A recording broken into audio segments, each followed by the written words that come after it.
Assalamu alaikum students. So today I'm going to explain about the lift and drag effect, or you can call it like what is the lift and drag forces, okay, and how we are going to measure it for the fluid. Okay. Before you already know that when we have the submerged body, so there will be two different types of forces that will act on the surface of the solid body, right? One is the pressure force that always acts perpendicular, you already know. So this is, we call it pressure, right? And another one is that the force that acts tangential to the surface, that we call is stress or shear stress, or we call it shear force. Okay. um, so instead of these two, pressure force and shear force, when we have the foil or the wing shape, we have two different types of forces that we call is lift force and drag force. Okay, before going to that, you need to know what is the external flows. Okay, so when an object, or when an object is completely surrounded by the fluid, it means when we consider the submerge or fully submerge any object within a fluid. It could be an air, it could be air or any fluid, it could be water also. Then the flow actually we consider is flowing surrounding the object. Okay, it means like the object is surrounded by the fluid, then the flow we call it like external flows. Okay, it means the flow is surrounding the object itself. So if you have the external flow, then we will have the two different types of forces. We call it lift force, and another one is we call it drag force. Okay, so these two forces are actually fluid force. How to calculate these two, lift and drag force? Yeah, well, we have some analytical method. We also solve the problem numerically. Okay, so and also we can do some experiments. In case of experiments, we can consider, if you are considering the fluid as the air, we usually consider the wind tunnel test. And if you consider this is a water or any fluid, normally it's a water, we use the towing test to consider the lift and drag. Okay, so these things actually you already know those things. We also have the facility of wind tunnel in UTM. So now it's not possible, I know, but later on, if it's possible, you can go and have a look. Okay, wind tunnel test. So this is, we call this a tennis ball, and we actually just blow the wind, and we can trace the force. I mean the streamline we call it. Later on, you will know what is streamline and straight line and path line. So these are the streamlines, psi. So we can see the flow pattern here. Okay, and you can see here this one is uniform, so it's all are parallel. The lines, if you consider the lines, these are parallel, that is uniform. And after that point here, you don't have any lines, right? So here we have the turbulence. We call this eddy or wake. So wake is generated here. So it looks like this. Okay, it's just wake. We have the wake. So that's create the resistance. Okay, and then you can see here, after this, at this point, we will have the separation. Okay, so we will have the separation. It means the line is not attached with the body anymore, so we will have the separation of the flow, okay, from the body. We call it a stagnation point, at which the velocity is zero. Stagnation points. Okay, or the point of separation. So in order to know this phenomena in the wind tunnel in details, we can consider a cylinder, and we try to find out how the pressure and the velocity is changing. Okay, so you can get this one at slide number 14. So it explains the how the flow changes. It means the pressure distribution or pressure change and the velocity change, and how it affects the drag. Okay, so this is a kind of cylinder. You can also consider a circle like this. Okay, and we are considering different points, point 1 here, point 2 here. Maybe I used a bit different color. This one is point 1, this is point 2, slightly to the left, and then we have the point 3, and we have the point 4. So you can see that the point 4 we will have the separation. So again I am saying here, so this one is, for an example, point 1, this one is point 2. Okay, this one is point 3 when the velocity is actually 0 and separation occurs. and we will have the 0.4, totally vague, negative pressure.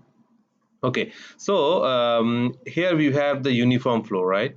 Here we will have the uniform flow, and then at this point, if you want to measure the velocity profile, so you will see that of course we have the higher velocity here, okay, and we have the little bit low pressure, okay. So, and if you move from A to B along this direction, velocity gradually accelerate or increase and pressure will decrease, remember, okay. So if you consider this point 1, you will have the velocity. If you go to the pressure 2, you will see sorry, point 2, you will see the velocity is much more higher than the at point 1, okay. So if you continue to go, so it will rise, and then after some point we will get at the point 2, we will get the maximum velocity, okay. So velocity maximize at this point, and the pressure will also become gradually decrease. So if the velocity maximize or the velocity gradually increases, so this is the boundary layer thickness also gradually decrease, okay. So because you need to understand the physics, that if you have the change in the velocity is little bit slow, that it takes time, okay, to attain the 99% of the free stream velocity. So the velocity boundary layer thickness will be a little bit higher. If your change is faster in the turbulence zone, or the velocity change is very high, so it will attain the 99% in very short distance. So the delta, that is the displacement sorry, the boundary layer thickness is actually smaller. So that's say that velocity increases and pressure decrease. You know that the PV is constant. So PV is constant, okay. It means that P is the pressure, V is the velocity. If the velocity increase, pressure must decrease, and vice versa. If the pressure increase, velocity must decrease, so that the product should be constant. Okay, it means that we cannot create the energy, we cannot destroy the energy should be same. So it means that the product of P and V always is constant and is reciprocal. It means P is proportional, inversely proportional to V. So here you can see that's why I say that pressure velocity increase, pressure decrease, and if the pressure decrease and velocity increases here, it means the velocity gradient is high here in this at this case, so your displacement thickness will be lower. Okay, so what will happen after it attains the maximum velocity at point 2? So it means that velocity will start to decrease, and then at some point you will get that velocity is 0. Okay, so this is the point of S, is separation. We use the point S. It means the point 3 instead of saying the point 3 here, so they call it point S, the separation point S. Here you will have the separation. It means the velocity is 0. We don't have any boundary layer thickness. It means after that we will have that 0 velocity. So this line represents the 0 velocity line.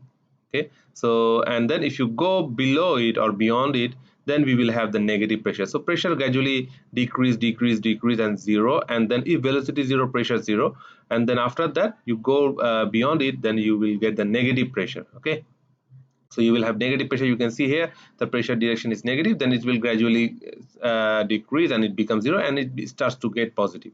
So these are the trace line, okay. These are the trace line where you will have the 0 velocity. You can see that this line actually coincided with this 0 velocity. Here the velocity is 0, so this is the trace line for the 0 velocity. So sometimes in test or in somewhere they might ask that how the pressure changes for a circular body or cylindrical body. Okay, so this is the way we call it. We can define, and you can see here that's why we have the separation. So as you also see in the wind tunnel test, we have the AD here. Okay, and this one, how it affects the drag. So this is the pressure coefficients normally. So pressure coefficient becomes normally is 1, then it's gradually decrease and it becomes negative. So this is the angle. It means it starts from 0 and 90 degree. So 90 degree already we have the negative pressure, okay, and then it's continue to go for the 180 degree.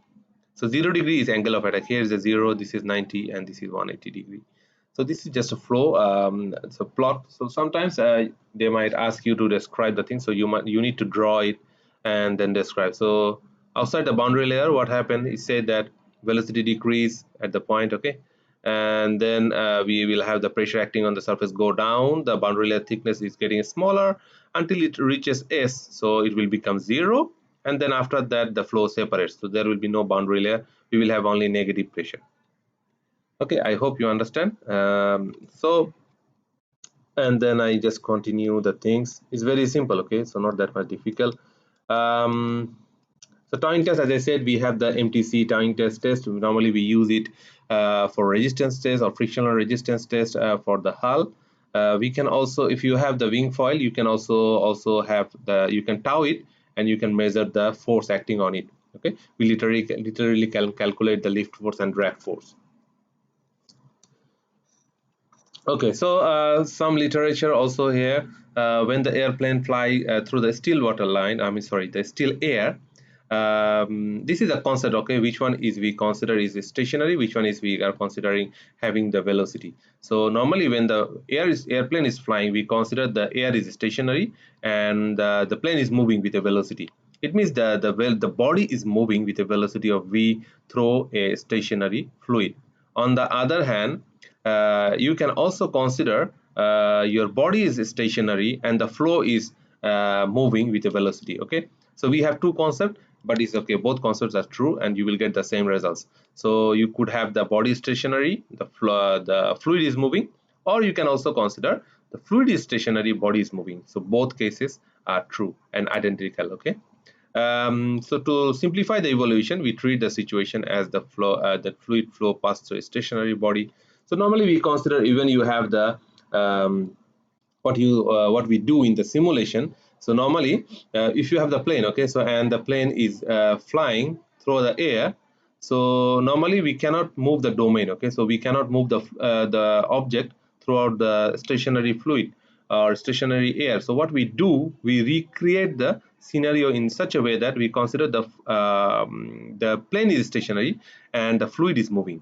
Okay, so that is our case. Then our domain, the fluid domain, is constant and the fluid is moving. Otherwise we need to have the what can I say, a dynamic grid. It means your grid should move with the body. So here we consider the body is stationary and the flow is moving. So most of the time we consider in this case, and in that case we call this the flow here, we call this upstream velocity. Okay, that is the flow just adjacent before or entering to the body, we call this upstream velocity, and the flow beyond it we call this downstream. So this is u upstream, and we have the ud is the downstream. So you have to understand what is upstream velocity and what is downstream velocity. So I try to explain that how we deal with the situation when we have the stationary body and moving body, and a stationary body, and also we have moving body. But in that case, if even you have the moving body, we consider that your body is stationary and the fluid is moving with the same velocity as the body is moving. So we can recreate the situation without any compromising. Okay, so next is we have that what kind of flow or what kind of analysis we can do. Okay, this is the general external flow. When we do the analysis, we can have three different categories. Okay, so I just follow the slides. Normally we have different types. Okay, so normally if you have the two-dimensional case study, okay, so in the CFD you can do the two-dimensional study. So it means that there is a cylinder that is infinite long along the length. Okay, so but we are considering the cross section. This is the cross section. Okay, and we are just considering the two-dimensional case. So the flow is like this way, and we have x and y. Z direction is infinite long, so we are not considering that one. So so when we consider the cross-sectional area and the size and shape, and we try to analyze. Okay, this is two-dimensional analysis. Second one is asymmetric body. So asymmetric body means, or axis symmetric. Axis symmetry means the body is symmetric about the axis. So x, y, z. You can see whatever whichever you consider, you will always get the symmetry. So in that case, we have the cross-sectional shape about the symmetric shape. Okay, so normally we consider the 3D, but we have the similarity or the symmetric setup. So there are some terms that we can vanish. Okay, so I will not go in details in those cases. On the other hand, we have some 3D cases where we might not have the symmetries, such as, for an example, ships or planes. Okay, if you consider this YZ plane is not symmetric. Of course, for XY plane is symmetric. Okay, so we have these three different types of analysis. So now let's consider what is the thing of lift and drag. Okay, so lift is a force that acts along with the flow. So lift is a force that acts along with the flow. It means if you just focus here, sorry, no, I'm sorry, saying the wrong thing. Lift is the force that acts perpendicular to the flow. I'm sorry. So this is the lift. So it will always act perpendicular to the flow. And drag is a force that acts always parallel to the flow and towards the direction of the flow. So the resultant force in the direction of the upstream velocity is known as d, drag. Okay, so and the force that is acting normal to the upstream velocity, we call it lift. So lift always is perpendicular to the velocity, upstream velocity, and drag is the always parallel or along the direction of the upstream velocity. Okay, of course we will not get this lift very I mean the instantly. We need to integrate. So we actually need to find out the integrate the lift coefficients or lift force along the surface, and we integrate literally throughout the surface, then we will get the lift force. So that's why they say the resultant force. Okay, so this one is we only got after the integration. So you understand what is the lift and drag and why this lift and drag occurs. Okay, so remember that this is a wing sail. We call this NACA series. We have different types of NACA. You can search the NACA series. These are actually the foils, okay, that are specially designed to generate the lift, and we use this NACA series in the aerofoil or like in the airplane, okay, to generate the lift. Okay, so why we have the lift force here? So normally if you see the pressure distribution along the circumference of the NACA series, if you consider on the top of it, okay, so this one is always we have the negative pressure. Remember, if you have this positive or the upstream velocity, upper surface generates the negative pressure and the lower surface you will get always positive pressure. So you can see that how is positive and negative pressure, we have the difference, right? So positive to negative pressure, then we have the resultant force that acts I'm sorry, again the line is not straight. So we will get the force that acts from the positive pressure to the negative pressure. It means towards this direction. So that is the lift. So we intentionally design the foil so that we have the positive pressure in the lower part and the negative pressure in the upper part. So in total, as a resultant, we have the pressure that acts from positive to negative pressure, that is the lift force. Okay, and the drag force is actually opposing the motion. So drag is the resistance. So you can say the name, the drag is a resistance. Okay, so normally when we have the ship and we consider the flow, or the ship is sailing or moving throughout this or through the water, we consider the drag force. We are not considering the lift force. Okay, we only consider the drag force, that is the resistance force that oppose the motion of the body. So the people should have different types of interest. So in our ship we have the interest of drag. Okay, so that's why we need to focus on drag, that is a frictional resistance. Okay, on the other hand, if you have the foil, you need to consider the lift and drag. So in case of aeroplane, you need to generate the lift. It means you need to lift up. So we are focusing on the lift. So the aeroplane should generate enough lift force so that it can fly up. Okay, if somehow the lift force is dropped, then we will have the angle of stall and we will have the accident. Okay, it will fall down. So how we are going to get the lift and drag? So you have the lift and drag. So we normally use the coefficient, lift and drag coefficient. Okay, so this is the non-dimensional form. So how we can represent this? If you have the lift force, we non-dimensionalize is half rho u square a. U in this case is the upstream velocity, rho is the density. If it is a water, is a water. If it is air, you need to put the density of air, and A is the effective area, or we can call this characteristic area. Okay, is not the cross sectional area. The A is the characteristic area. So what is the characteristic area in this case? So please remember this drag coefficient and lift coefficient equations. Okay, so just same, half rho u square a, half rho u square a. So u is the upstream velocity, as I said, lift and drag force you need to calculate. Whatever value you got, you need to put this one here and then make it non-dimensionalized. Then we will have CD and CL. Okay, so this is very important to get this non-dimensional form, because if you have the non-dimensional form, then we can use it for any other cases, regardless of considering the dimension. It means that if you know the drag coefficient or lift coefficient for any profile, okay, or any profile that have the cross section or effective area of A1, and then you want to change the effective area A2, so you can get the D and L for that. Okay, so for example, I already give you the CD and CL, and then I say that maybe I change the upstream velocity, maybe now this time is U1, and maybe the characteristic area or effective area, in this case now A becomes A1. So calculate the drag. So your drag will be CD multiplied by half rho U1 square and A1 square. So you have the formula, just change the U and A. So that's why we have the advantage of using the lift and drag coefficients. If I give you the D, then you cannot use it for any other design or any other consideration. So that's why we always use the non-dimensional form, so that we can utilize the information for different design.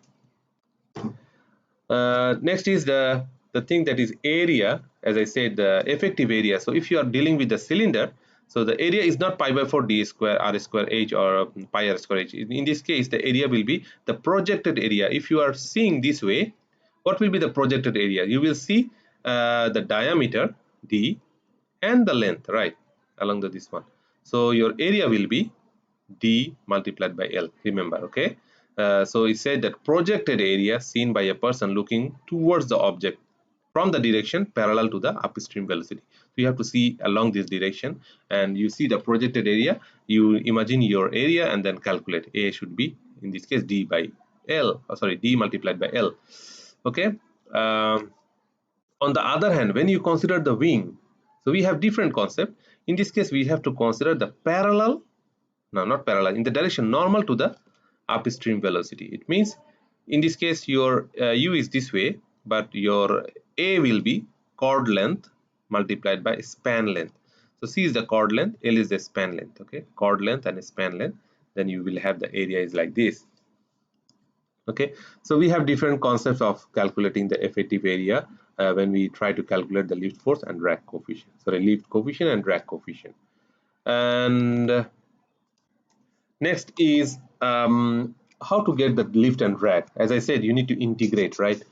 So if you need to integrate, that's okay, but what you will integrate? So force occurs.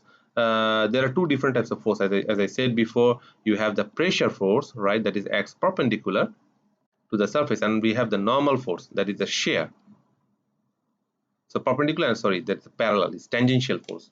I'm sorry if I pronounce something wrong. So we will have the pressure force that is acts perpendicular to the surface, and we have the shear force that acts parallel to the surface. So we have to consider the component of these two forces, okay, along the x and y direction. It means along the flow direction and perpendicular to the flow direction. So if you consider the component perpendicular to the flow direction, that will be your lift, and if you consider the component towards or along the flow direction, that will give you the drag. Okay, suppose we have the area is there is some body. Okay, so we just consider the effective area, small elemental effective area is dA, and this is acting at an angle maybe theta. Okay, so your this force, it means the shear force should be this tau w and multiplied by dA. That's okay. That is acting parallel to the surface, right? And perpendicular to the surface is the shear, the pressure force, that is P multiplied by dA. It's the angle of theta. Okay, so now if you want to find out what is the x directional component of this, so x directional component of pressure will be, you can see x directional means this direction, right? So there should be P dA cos theta. Okay, so we have this component is like this. On the other hand, how about this component? So in order to consider this one, you know this I'm sorry, you need to take the component of this shear force along towards the x direction. So we have this one parallel and we have this one perpendicular. Okay, so this angle is always 90 degree. Okay,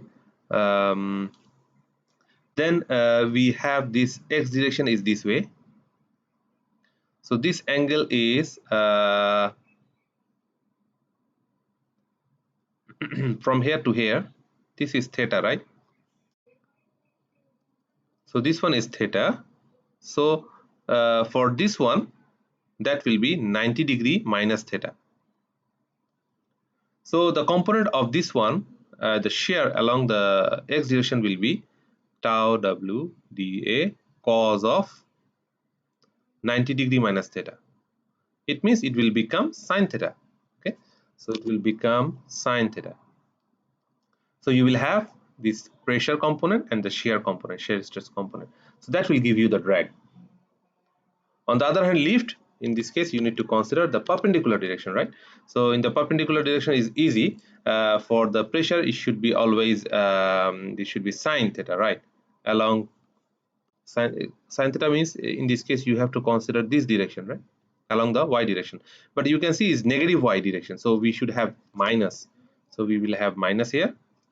And on the other hand is very simple. In case of sine theta, we will have the cos theta. Okay, so this is the expression for lift. Okay, so these are the just simple explanation for lift and drag. To get the things, at least you know the lift and drag force. So let's try to solve some problem here. This is very simple problem, and I will not solve it for you. I will give you the hints. Okay, a wing with an aspect ratio of 6 able to generate 4.5 kilonewton lift force. Okay, so you will have the wing, and it's able to generate the coefficient,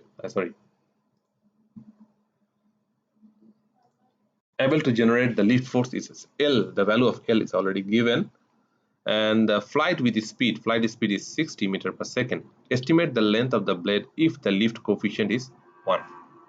So just simple, you need to find out lift coefficients. You know that this one is half rho u square a. Okay, so lift coefficient given, this one value is given.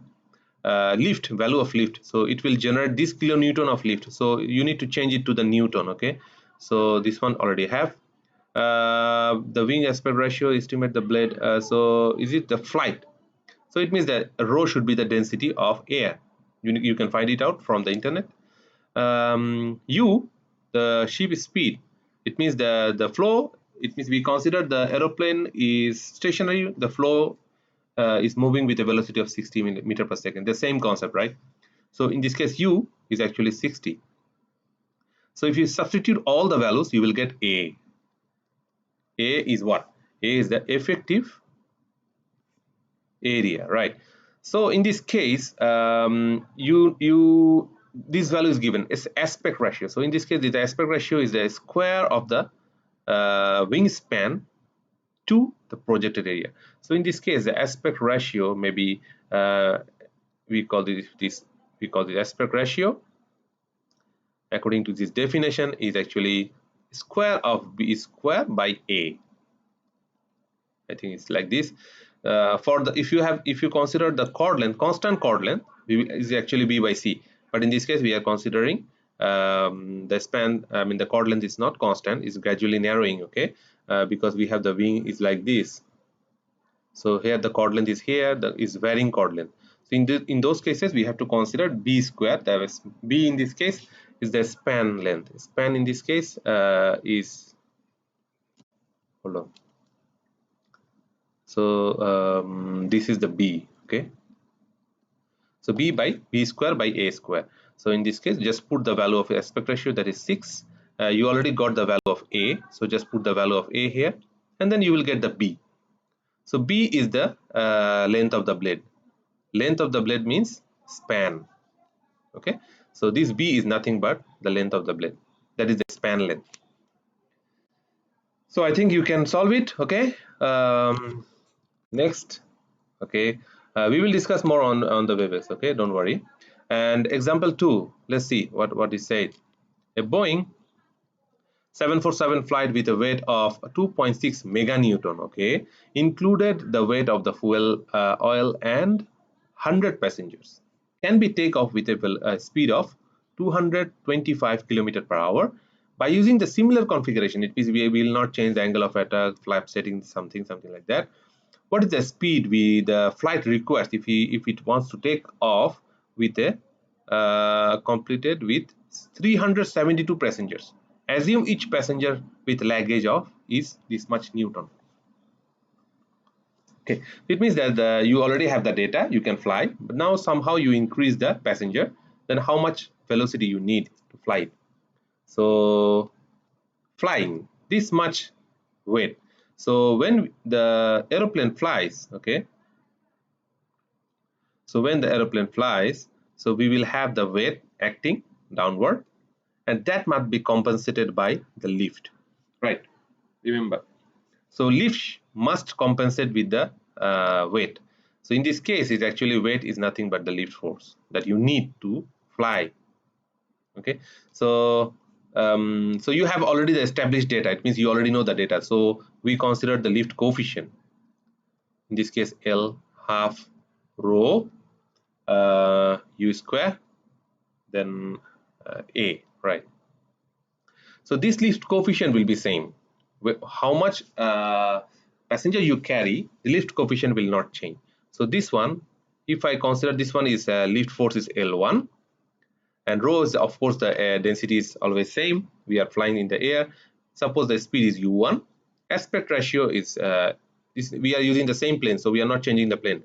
A is actually A, should be equal to L2 half of rho u2 square and then A. Okay, so A will be cancelled out, and what else? Half rho will be cancelled out.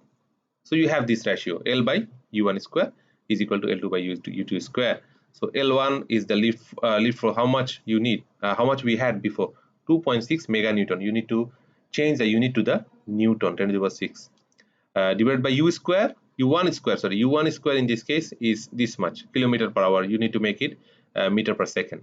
If you put it kilometer per hour, you need to adjust the unit later on. So now you need to find out what is the u2, okay, right? How much velocity you need if you increase the weight. It means if you increase, you need to increase the lift, right? If you have more passenger, you have to increase the lift. So before you had the 100, now you had extra how many? You will have 272 passengers. So I don't know the information is properly given or not. I don't know the passengers weights are considered here or not, but you can consider the average passenger maybe 70 kilogram, and each passenger is carrying, or maybe they put each passenger with luggage. Okay, so they already consider the passenger with luggage together is a package, 890. So 890 multiplied by extra you have not extra, sorry, here you no need to consider the extra, you need to consider the total. So total for 372, how much you will have? So 370 multiplied by 890, so that will be your L2. Okay, no need to consider the extra because this is the total package.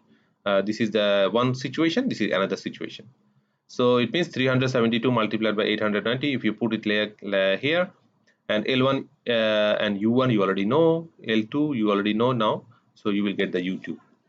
So it means that that's how we can demonstrate the situation. Okay, one ship or one unit, you have the lift coefficient constant. So we use the lift coefficient to calculate the same scenario, I mean for the same object but different situation. We change the design length, sometimes we change for an example the weight, you can see here. So that's how we can utilize the knowledge of lift coefficient. Sometimes we also need to consider the drag coefficient, but in this case for the airplane problem we normally focus on the lift. Okay, so I hope you understand. Thank you very much.